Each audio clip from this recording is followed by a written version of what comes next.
The Russia-Ukraine war has been going on for nearly 1,500 days now, and this week Russia launched its most lethal air assault on Ukraine. Over 1,000 drones devastated the Ukrainian landscape, killing at least 8 people and injuring several civilians. Ukraine responded by attacking major ports in Russia and launching a barrage of 400 drones at Russia.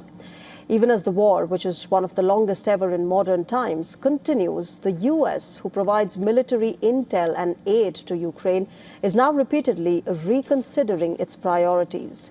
As per the Washington Post, Pentagon is mulling to shift a batch of interceptor missiles originally earmarked for Kiev to meet the urgent demands in West Asia.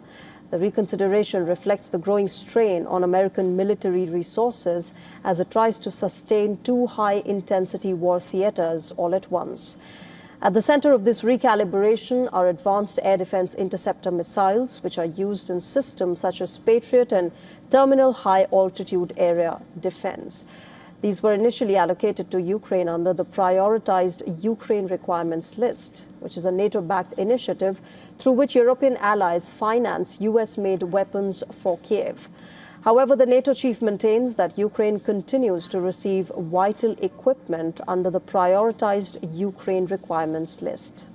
This crucial equipment through Pearl, so this US vital equipment for Ukraine, including interceptors, is continuing to flow into Ukraine. And let me add that since the launch, and that was of course last summer, Pearl has now supplied around 75% of all missiles for Ukraine's Patriot batteries and 90% of the ammunition used in other air defense systems. So this is an important program, again, continuing to flow.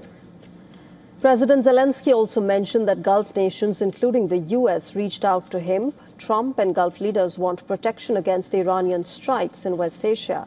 Zelensky mentioned that Ukraine's drone team is already in West Asia and that Ukraine is willing to provide drone interceptors. In return, Zelensky wants air defense missiles, which Ukraine lacks. The Ukrainian president has arrived in Saudi Arabia for an unannounced visit as the war in Iran spurs interest among the Gulf countries in Ukrainian arms technology.